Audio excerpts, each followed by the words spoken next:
I am the darkness.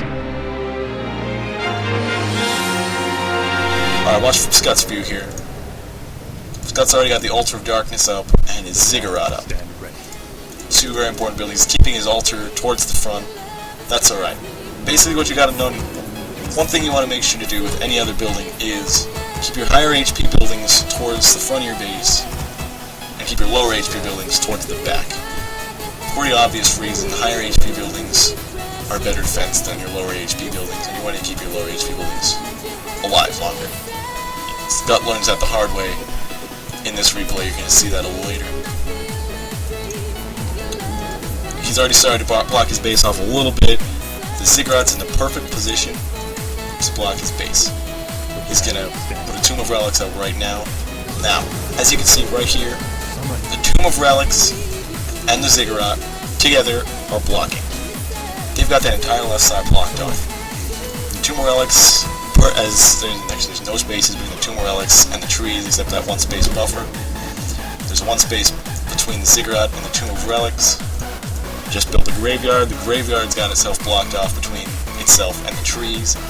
All he's got is that little area to block off between the graveyard and the necropolis. Once he puts a ziggurat up in between that spot, it's going to be blocked, and its entire base is blocked from a Blade Master harass. Congratulations, good job, you did it. Takes a little pre-planning to do, as you see when he put that ziggurat up, he knew right away what he was going to do, so you can't just half-ass everything. If you half-ass everything, you're probably going to screw things up somehow. So you gotta know what you're doing.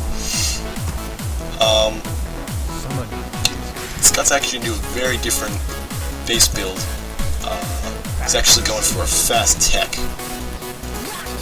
which means he's not going to actually put this second ziggurat up for a long time. It's going to be until he starts tier 2 until he puts that up.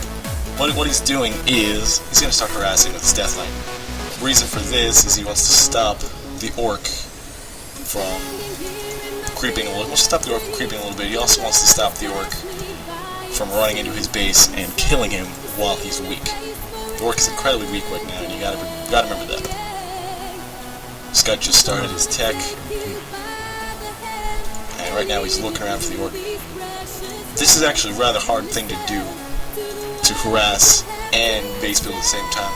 You gotta make sure you can do this before you actually try to do this. If your macro is just not good enough to do this, I suggest walking around and creeping up instead of harassing. Right now he's just trying to last hit everything.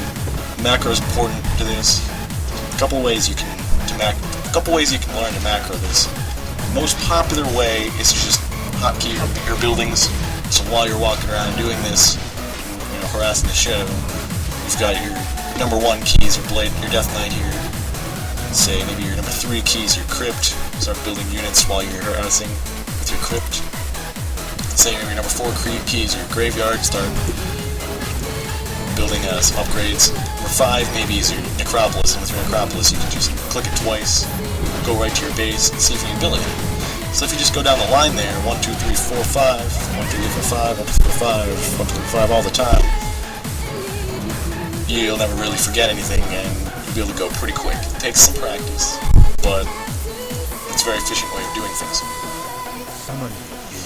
Now, going back to Skutt's base quick, as you can see, he's got it perfectly blocked now. He's got the ziggurat up, and he's got a Nerubian Tower up since we last looked. Nerubian Tower is important. You gotta make sure you put that up either before you tech or a little after you tech, because that's your only defense that you've got at this point in the game. That's all the defense you've got. If you don't have that up, you're gonna get screwed out, and you're gonna see right here why you need to have that up. Stops Blade Master. Without this Frost Tower, without the Frost Tower, Stop Blade Master would have gotten this Death Knight kill. That Death Knight kill would have been possible with that without the Frost Tower. Our forces are under attack. And still pretty possible. Death Knight is not looking healthy right now. But Stop gets out of there. Does a good job. Skutt Tech has now tier 2. Now, like I said earlier, Skutt actually learned the hard way that you gotta make sure your low HP buildings are towards the back. He's gonna build his, when is he gonna build it? Probably very soon. Anyway, he started up his Black Citadel. I'm not sure when he's building this Sacrificial Pit, but he's gonna build it towards the front, and it's gonna get cancelled by the Orc. Bad position to build it. He rebuilds it towards the back, and it's a perfect spot. We'll see that in just a second. Stops Peon walking in there, having some fun. It gets killed and gives the Death Knight a level 2. Also, another thing you might be noticing is Skutt's actually building gargoyles right now. No real reason for this, for fighting against the Orc. The reason he's building the gargoyles is for creeping. He wants the gargoyles to creep these red drakes, and that's the only reason. That's the only reason why he's building the gargoyles. There you go, now you can see the Sacrificial Pit's up, and the Blade Master's going to scout it and kill it. This is bad. You need the Sacrificial Pit up before you finish Tier 3.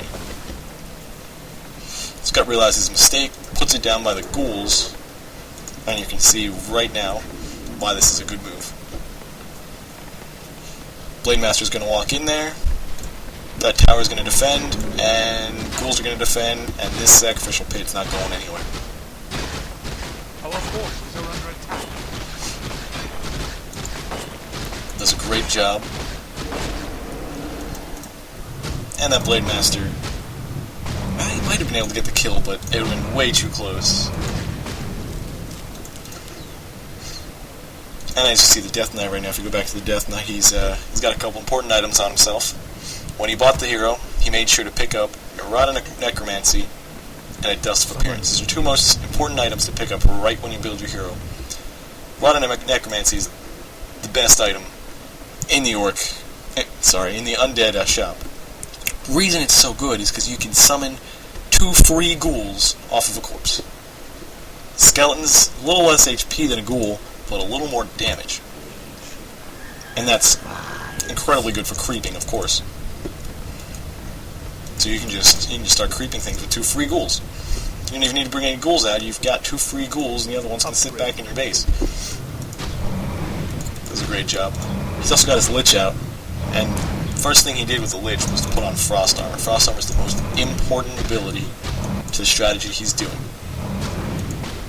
And the strategy he's doing is Mass Frostworms. You're going to see very shortly why this is such an important ability to the strategy. It really makes Frostworms so hard to kill for the Orc that really makes them just rage quit. Summoning is complete. Now with his Lich, he's got the Orb of Corruption on it. Orb of Corruption is the best item in the game. Not only does it add 5 extra damage and make you attack air, which no one ever uses it for attacking air. The reason why it's so good is because it reduces armor for 5 seconds. Also, the actual Lich's attack is it reduces before the Lich attacks. The Lich